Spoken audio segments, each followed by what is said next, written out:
Hi everyone, welcome to the event.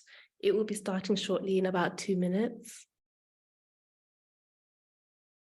While you wait, you can check our profiles by scanning the code.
Okay, I think we can start.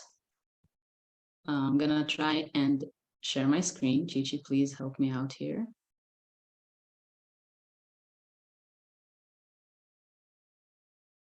you see it? Yes. Okay, perfect. So, hi everybody, my name is Tal. I'm a fourth year med student in Charles University here in Prague. And I'm going to have a small presentation. I know that most of you are students as well as me and are stressed out about exams and everything. So I'm going to keep it short and I hope it will be interesting for you. So a little about myself. Besides being a med student, I'm also a paramedic. For the past 6.5, 7 years, I've been working for Israel's national organization, emergency services organization. And today we'll be talking about some urgent care in cardiac patients, okay? And so a few notes that I wanted to say is, first of all, in Israel, we work with the American heart guidelines, and here in Europe, obviously the European heart. They are not so different, so I have some notes from both, okay? And I just hope you find everything quite interesting. So without further ado, let's go to our first case. Generally, very classical case, Mr. Cohen, 55-year-old male. He called in the middle of the night to an ambulance complaining of chest pain. And the ambulance team arrives and finds him. And the first thing I like to do is, first of all, think about what could possibly this person have. Okay, so obviously we're talking about urgent care in cardiac patients, right? But actually, chest pain could be, well, anything, okay? Yeah, okay. It could be anything. It doesn't have to be cardiac, even though this is the most of our thought. It could be anything. And differential diagnosis in general is just an arch of any condition that the patient might have. And it's our job to do some questioning, do some physical examination, do all the tests in order to rule out the other structures and eventually get to the actual diagnosis that the patient might have.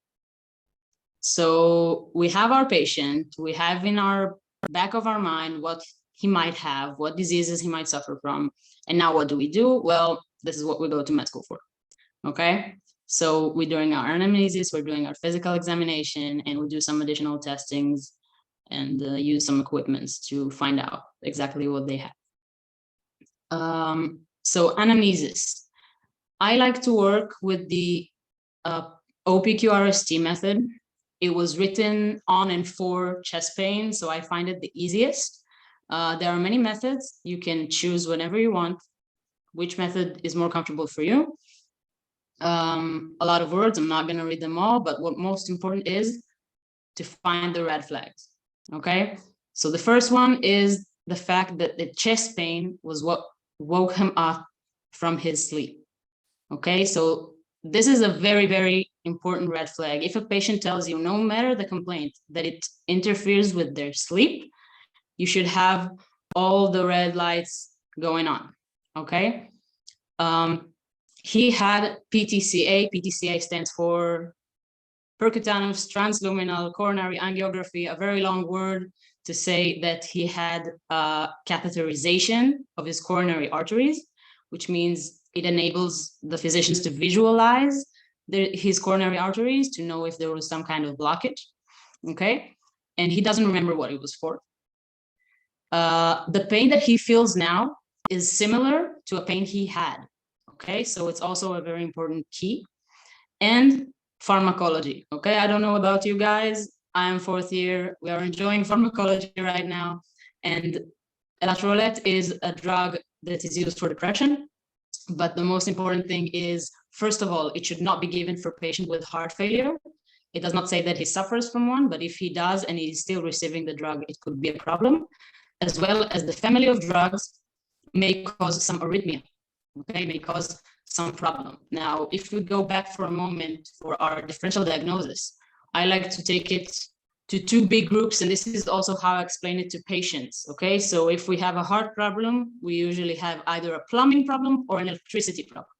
So plumbing means some coronary artery is blocked, and electricity means we have some conduction problem, okay? So this type of drugs could cause arrhythmias, could cause our conduction problems. And of course, the physical examination, he is a bit bradycardic and hypertensive. He suffers from hypertension, could be just unbalanced and could be a result of whatever is happening right now. We don't know yet. So what are we seeing here?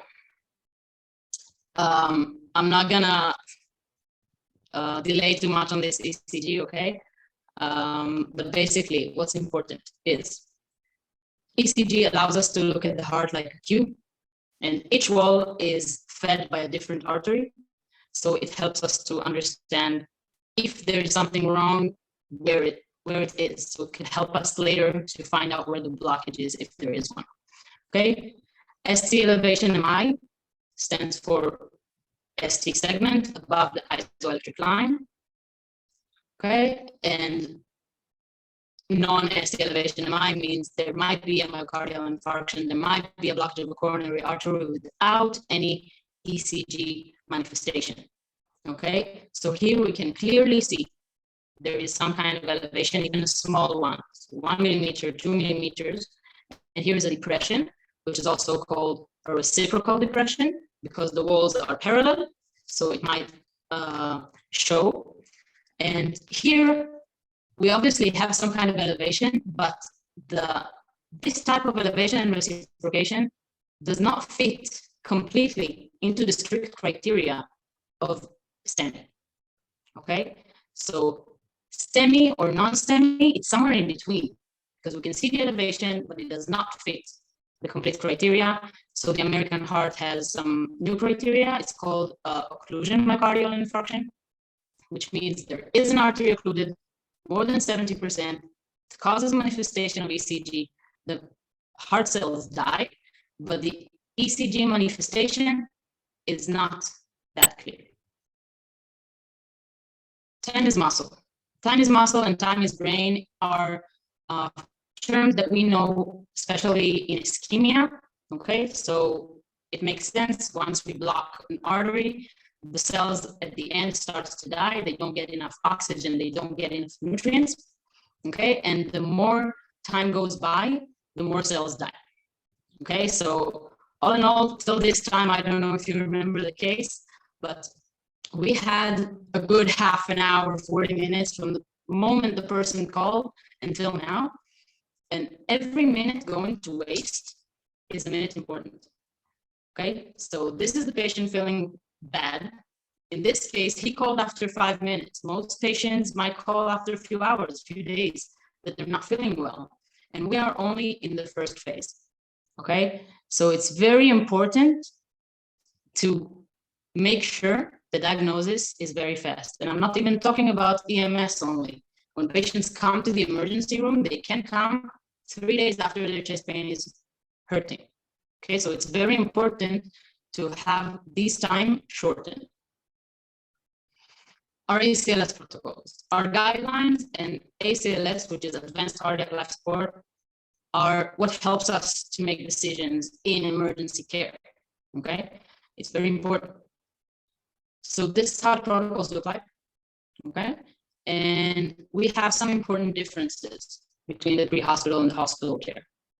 First and foremost, the most important thing is the clinical findings. Okay, the clinical findings are what tells us that we even need to approach this protocol and not some other guideline. Okay, and the next you can see in bright red is ECG. Okay, ECG interpretation. So these two things are usually enough to make our myocardial infarction diagnosis. All the other fancy equipments, the labs, the imaging are not that important as these two things. Okay, and the labs, even if you don't know what all of those mean, okay, these are markers that helps us define myocardial infarction. They could be in the blood even hours after the beginning of the symptoms. So in a patient like this, which called 5 minutes after the beginning of the chest pain, these markers will not appear in their blood, so it would not help our diagnosis. Okay. Now, aspirin. Aspirin is very important. It's right here, higher up. The moment we have the clinical finding, even before we do an ECG, we can give aspirin. Okay, in Israel, we have two types of teams, ambulance teams. One is a basic life support and one is an advanced life support. Giving aspirin to a person with chest pain is a basic life support measure, okay, in Israel at least. So that just tells you how important it is. There are researches that show that 70% of patients with myocardial infarction have reperfused their block only from aspirin given in the pre-hospital field. So it's a very important drug to know. And oxygen is sometimes controversial, okay? It should help, it shouldn't help. There are not many articles showing the beneficial prognosis of oxygen, but if it can't hurt, you should give it. Opioid pain management, very, very important. Okay, it's right here, we have morphine. Why are we using such extreme measure for pain management? Well, I don't know about you. I've never had an artery blocked in my heart, but from what I've seen with patients, it hurts. And not only does it hurt, hurting makes your sympathetic nervous system work overtime. And for a patient that half their heart is not working because of the occlusion, to have tachycardia and to have an elevated heart rate is dangerous. Okay, so it's not only for comfort, it's also physiological and important. So treat pain. And nitrates obviously are direct vasodilators. If we have a blockage, we would like to dilate the artery in hoping that it would help with the perfusion. And then we go even further down into our anticoagulant therapy, okay, protein cascade, another subject that everybody likes. In the pre-hospital, we have heparin, and in hospital, we have something usually called DAP, dual antiplatelet therapy, which combines a few drugs, or of course, the invasive strategy, which is the PTCA. Now, we go back to our case. So we give the patient aspirin, of course, even before the ECG. Now, nitrates. This is where my geeky part about ECG comes to terms. Nitrates are, as I said, vasodilators, and we have a contraindication with right coronary involvement to give nitrates. And a nice trick to know from ECG without even doing an angiography, which type of blockage is it? I'm going to tell you now, because as we said, the heart is like a box, and we have walls. So we have right, left, inferior wall, anterior wall, everything. These leads, lead 2 and lead 3, are mainly for inferior wall, So if we see some elevation, we suspect there is a problem with the artery feeding the inferior wall. And so if the ST elevation in lead 3 is higher, which is 2 millimeter, is higher than the ST elevation in lead 2, which is 1 millimeter, it's 90% that RCA, or the right system of the heart, is what's occluded. Okay? If we're talking about the inferior wall, in 70% of the population, the feeding of the inferior wall is made by the right coronary system, and in 30% of the population, it's made by the left coronary system. So as we see here, it's higher than this lead, so we suspect there's a right involvement. That's why we prefer not to give nitrates. Okay, we give him, of course, heparin, and the pain level has decreased, at least in Israel. Like there is a protocol for myocardial infarction, there's also a protocol for pain management. And in Israel, 7 is the border, the exact border between opioid and non-opioid treatment. So we withhold opioid for now. And then we can call the physician in the cardiac ICU. And why do we do that? If you remember the slide, we would like to make this time shorter. So if I could bring the patient directly into the catheterization lab, it's easier than to go through the emergency. And the doctor, after we presented them with this patient, decided that he does not fit to be catheterized. And that was, of course, very frustrating, but it has a very, very logical explanation. So why did the doctor decide it?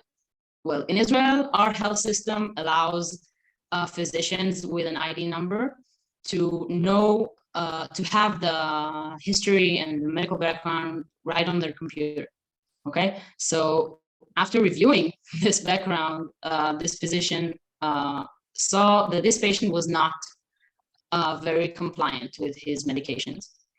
And after catheterization, if we decide to place a stent to support the damaged arteries, the patient should take drugs, should take antiplatelet drugs for the rest of their life. And if they're not taking them compliantly, it will reclot, it will cause a massive, it could kill this patient. So that's why this physician has decided that he is not a good candidate for this catheterization. Treatment in the hospital, like our protocol, in-hospital treatment also has protocols and guidelines. So we have our class, which means first choice, second choice, third choice treatment, and the level of evidence. Okay, A, B, and C is the level of evidence, which shows all the research done and the amount of evidence that this approach is improving the prognosis of the patient, is helping them. And so we are around here. We cannot, the patient cannot undergo primary catheterization. And so we proceed with thrombolytic therapy, which includes, as I said, the dual antiplatelet therapy in the first few days when he was hospitalized. And after that, he will be discharged home, and it's up to him whether or not he will take the additional medications. Case number 2. So around 2 p.m., someone calls 911, sees someone is lying on the street, sometimes responsive, sometimes not, okay? After that, we have our first ambulance team. This is how the BLS teams look like in Israel, okay? Their ambulance is white. The first team arrives, reports on a 71-year-old male, and decides they need an additional team, an advanced team. 10 minutes after, we arrive. And again, on the way to this scene, the thing that is most important is to think what could happen, okay? To have this arch of differential diagnosis and to think what could happen. And the fact that the head of the team before feels that they cannot manage this patient alone is a very big clue that this patient might be more complicated than we think. So the first thing we know is the patient is lying on the floor, sometimes responsive, sometimes not.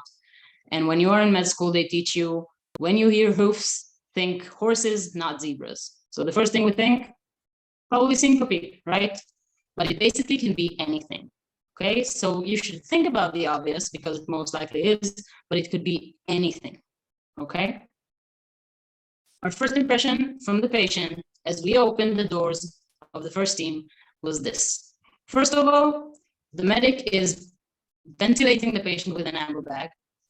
The patient is blinking, so he's conscious, but he needs some ventilatory support.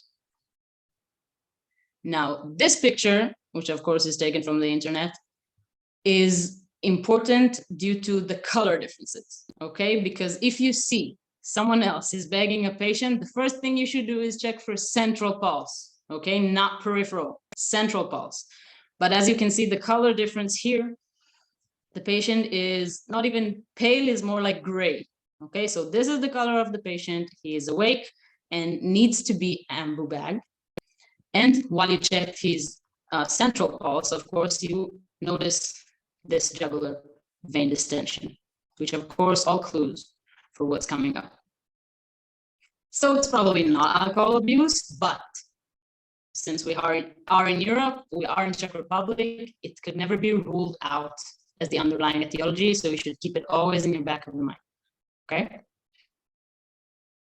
On findings, same as before. Red flags. He was awake and conscious, so at that time we were able to question him a little bit.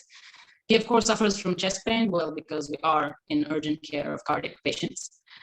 He was very pale, he had jugular distension.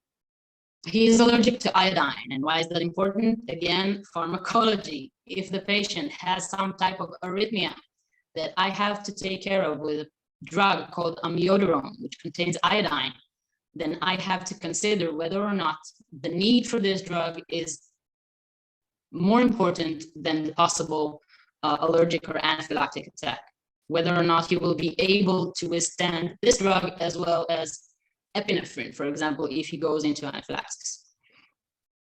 He's in and out of consciousness, which of course is very difficult. He doesn't have any radial artery, not palpable, okay?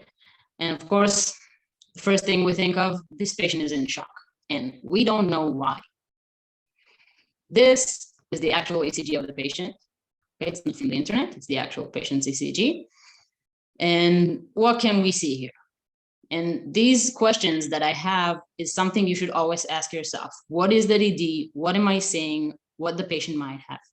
So we have some T wave inversions. You can see here. Yeah.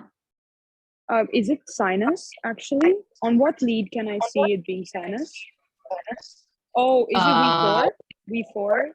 You can say V3, Okay. V1, AVR. Perfect. Yeah, it's a sinus rhythm, definitely. Mm-hmm. And we have some T wave inversion, but other than that, we do not have any ST elevation. We do not have anything abnormal. So we call inconclusive ischemia, right? We don't know exactly what this patient might have, not from the ECG at least. And now what do we do? Okay, so I don't know about you guys, but in Israel, we are very warm people, okay? So we called his wife to ask her, because she was more alert and oriented than the patient, more about their medical history. And then she said, he suffers from a dilation of a main artery. And that moment is what I like to call a light bulb moment, okay? When you hear that, you think immediately two things, because you went to med school, and this is what comes to mind. It's either an aortic aneurysm or dissection. With this kind of clinical presentation of syncope, severe shock with no trauma or explained cause, and this type of background, this is immediately what comes to mind, okay? So the first thing as an ambulance is, okay, we have to go to the hospital. So we are 10 minutes away from the hospital. And the first thing I do is I yell at the first medic from the BLS team, did you give this patient aspirin? Okay, as I said, BLS teams can give patient with chest pain aspirin. And if this patient does have an aortic dissection and he receives aspirin, well, I think you can all understand it's bad for them. It could kill him. So he did not give him aspirin, thank God. And the next thing we did is drive like crazy to the hospital. So outside, it's all poker face and ice, and inside is this, because I have a ticking time bomb in the back of my ambulance, and he could die any minute if one of these conditions is really what he's suffering from.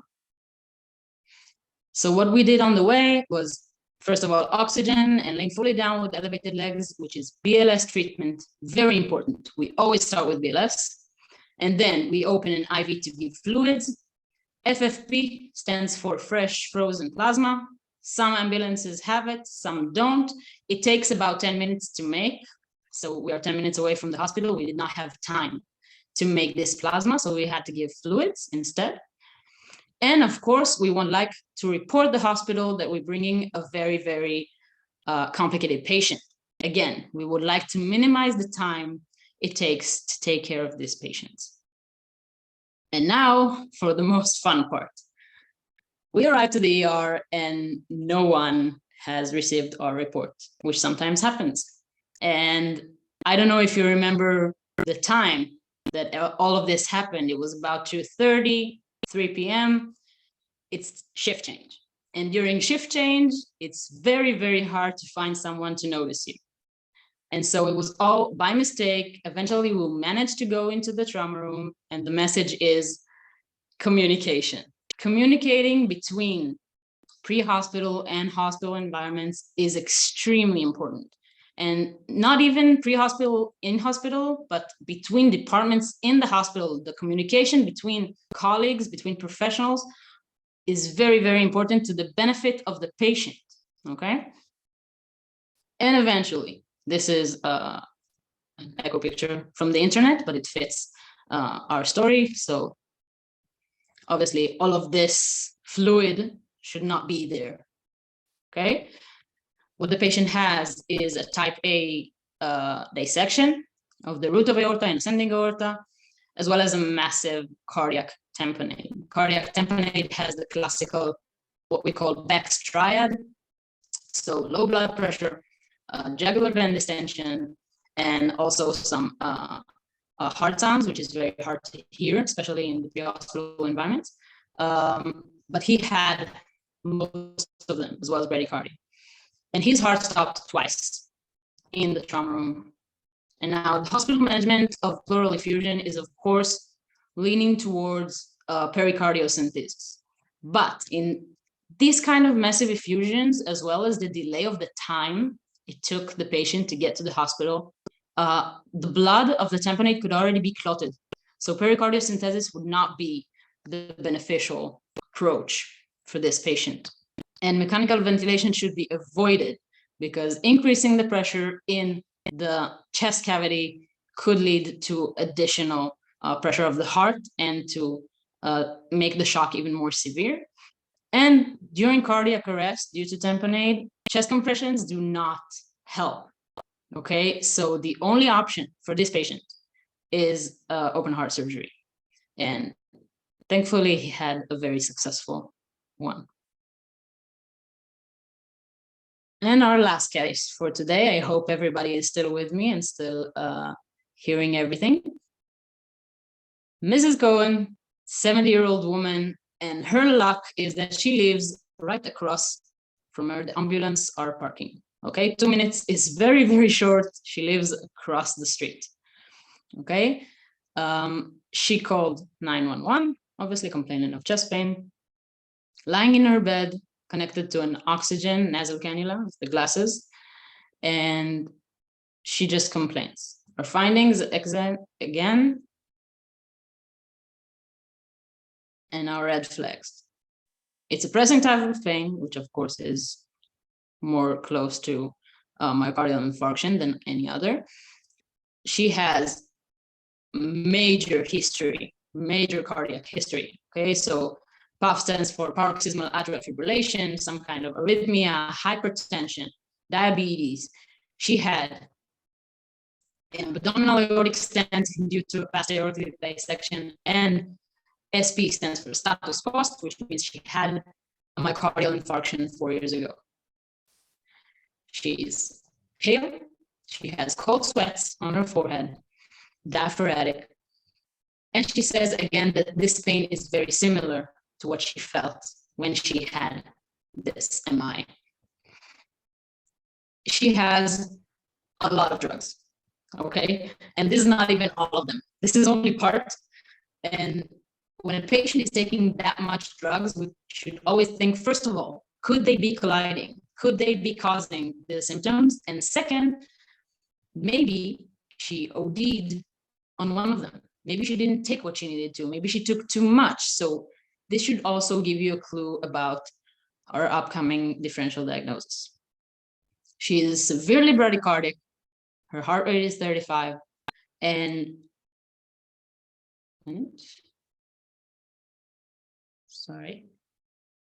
and as well, she has borderline low blood pressure. I'm saying borderline because for a woman and for an older woman, 90 over 55 is not that severe, but combined with the bradycardia is quite bad. So what could be our differential diagnosis? Again, we always want to think, what could it be? Well, we have the same slide again. Of course, we are cardiac care, but it also be caused by any other thing. We're talking about chest pain. And this is the ECG of the patient. Again, what we're seeing here is ST elevation MI, non-ST elevation MI, something completely different. So here we have sinus bradycardia, no heart blocks, which is also important, some U waves, which are usually related to some electrolyte problem. And other than that, nothing, okay? So it could be a non-ST elevation MI, and it could be even not related to her heart. The patients do not read the books is, I think, one of the most important phrases I've ever heard, okay? Which means we study one thing and then the patient decides they have few diseases in parallel or they have completely different symptomatology than what they should have, what the book says they have. So here we're working under two operating planes, okay? We have a suspected non-STEMI because of her clinical presentation, even though her ECG is quite normal, besides the bradycardia, and symptomatic bradycardia, which means bradycardia together with low blood pressure and chest pain causes the symptoms. We don't know what made what, okay? So again, our ACLS protocol, this time for bradycardia. So if you keep in mind your chest pain, ACLS, then you should know that first of all, you should give her an aspirin for her chest pain. After that, you go for the bradycardia protocol. And the first line here in green is to give the patient atropine, okay? An anticholinergic drug meant to treat bradycardia. And this is her ECG after we gave her the atropine. Well, it looks kind of normal. And if you're looking for the problem, there isn't one. It's a normal ECG, okay? So this is what we're seeing on the screen of the monitor. So keep in mind that normal ECG, but the patient still looks like this. She is still very pale, she is still diaphoretic and sweating, and she's feeling worse. So it's not all good. And when we have some contradiction between the measurements and the patient, we always trust the patient. Clinical findings are the most important findings of all, okay? All the machinery, all the imaging, all the other examinations are, I don't want to say negligible, but almost negligible next to what the patient is feeling. And really, a few moments after, her ECG returned to the bradycardia with a heart block, and she felt worse after the atropine. So now what do we do? That's what protocols are for, okay? If my atropine was ineffective, I have other options. And especially for patients with this kind of cardiac history, with this rich cardiac background, we do not want to give epinephrine, adrenaline, okay? it's very difficult for patients with heart failure. So we prefer one of the other. And actually, how do we know how to choose? Okay. All of these options were tested and researched, and someone came to the conclusion that they work best and that they actually improve the prognosis of the patient. So you can decide on your own, either or of course, you can always consult.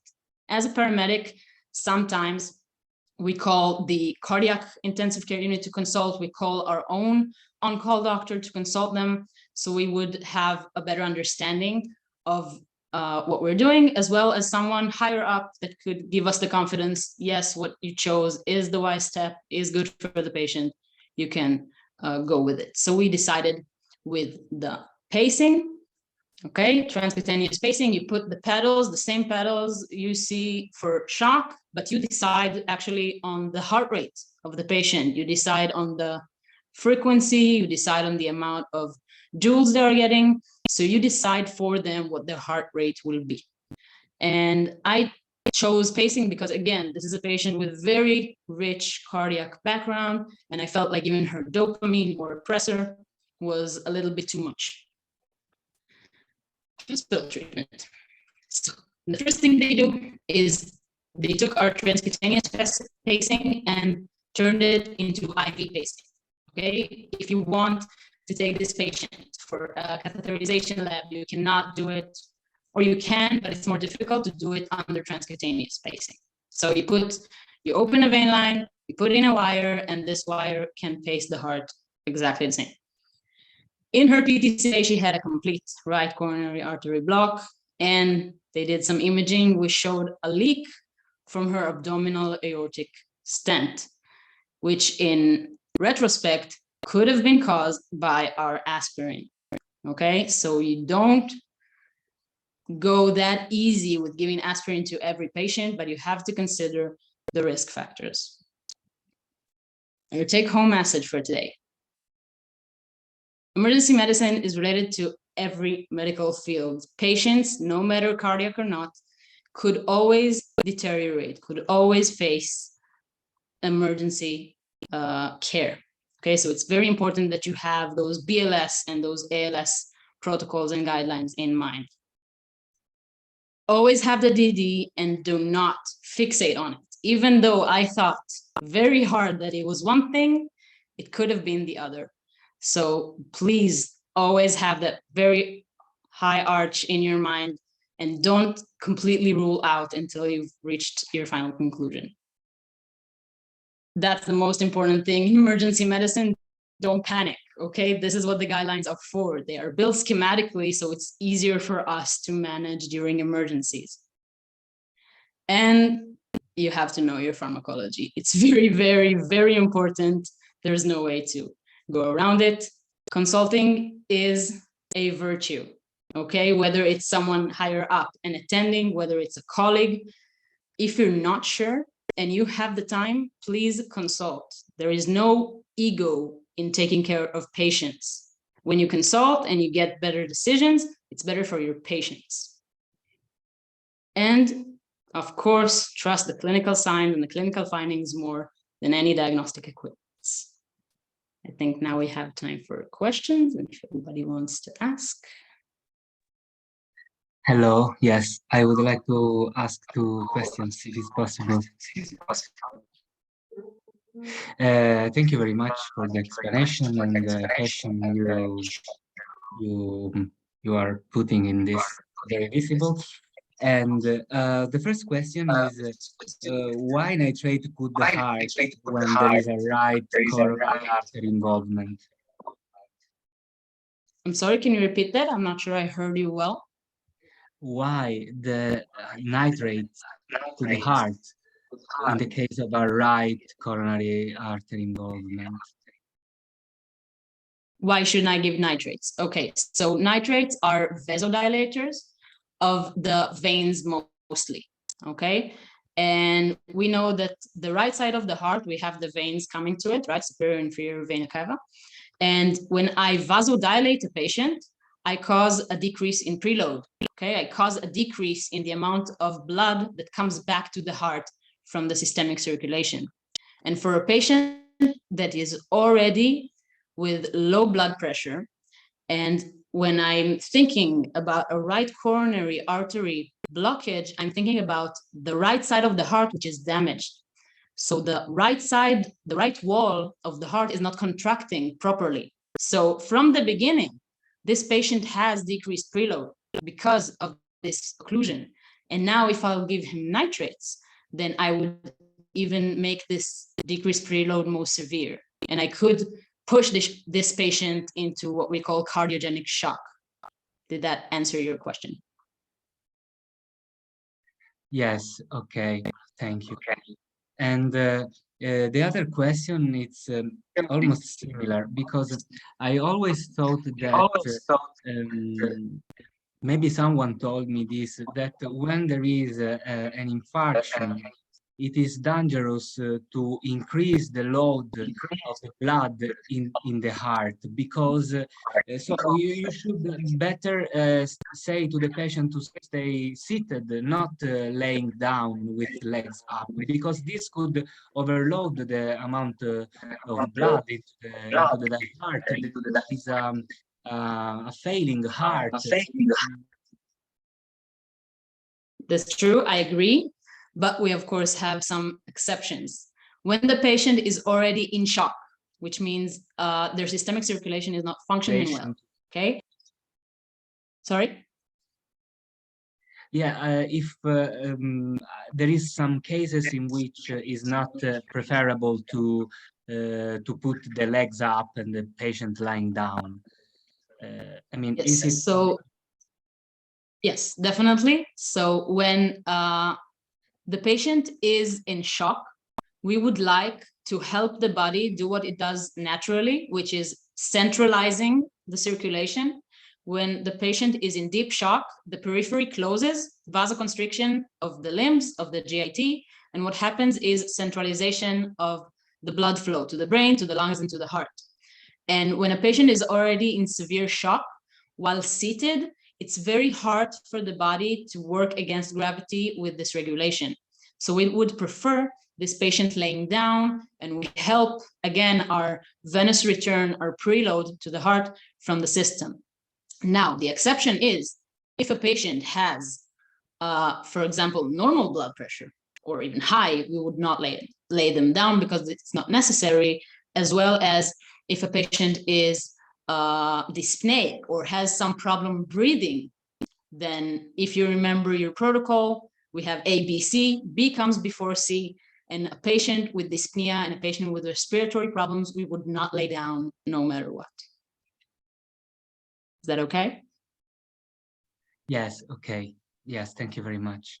And I would like to add, not as a question, but as a little contribution, never forget the love that is important that we have to put in our practice, because this helps us for a better diagnosis. And I think we have to remember this every time we do something. We have always to exercise all life long, to put love for better diagnosis, better treatment, and also for as a treatment itself, because love cures. Thank you very much. Bye. Thank you. Any other questions for this time? If not, then thank you very much. I think I will keep it on for a few more minutes if anyone else would like to ask questions, and if not, thank you very much for coming today, for participating. Just a technical thing, because I've lost like the first 2 minutes. I would like to know if the recording includes also the first minutes that I lost. Yes, definitely. Okay. Thank you. Yeah, okay. So again, thank you everybody for coming today. Thank you for your time and have a great week. I'm going to keep it for a few more minutes. Perfect. Thank you, Tal. Thank you so much. Guys, if you could stay online, we have a feedback form that we require you guys to fill out for us. So I think my colleague Chiedza would be showing it on the screen now. And Tal is still here in case anyone has questions for like maybe 2 more minutes. And yeah, so we can just continue with the feedback form. And also, please drop your emails in the chat so that we can send you a certificate of attendance. Let me just share my screen so you can see the feedback form. Can you all see it?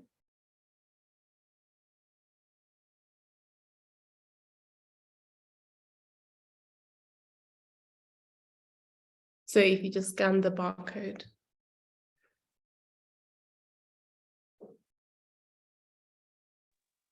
And I think the certificates will be sent to you via email in a week. Like they're not going to be sent to you instantly because we're still kind of looking at the dynamics of that. We're still designing them, so they will be there, but like not immediately as you scan the QR code, just to make it clear.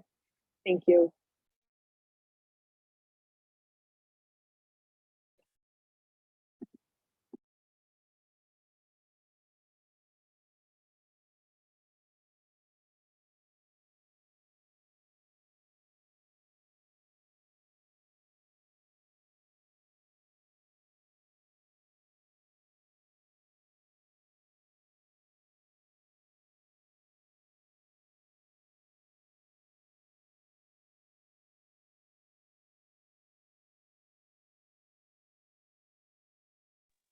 Oh, also, I think we'll also be sending in a certificate for Tal, like an official thing for having been a speaker for us for our cardiovascular series.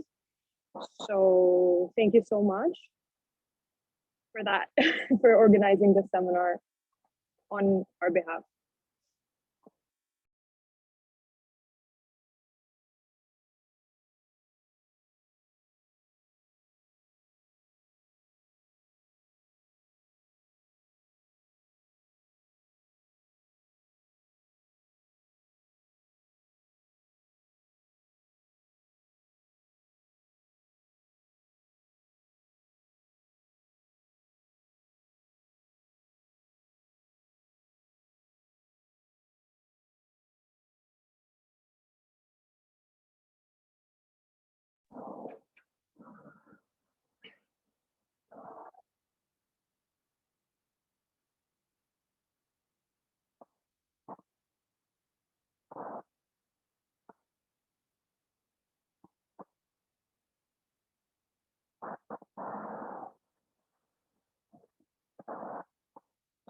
Also, guys, if you're done with the feedback form and done putting in the email, we request you to like sign out so that we know when to end the meeting.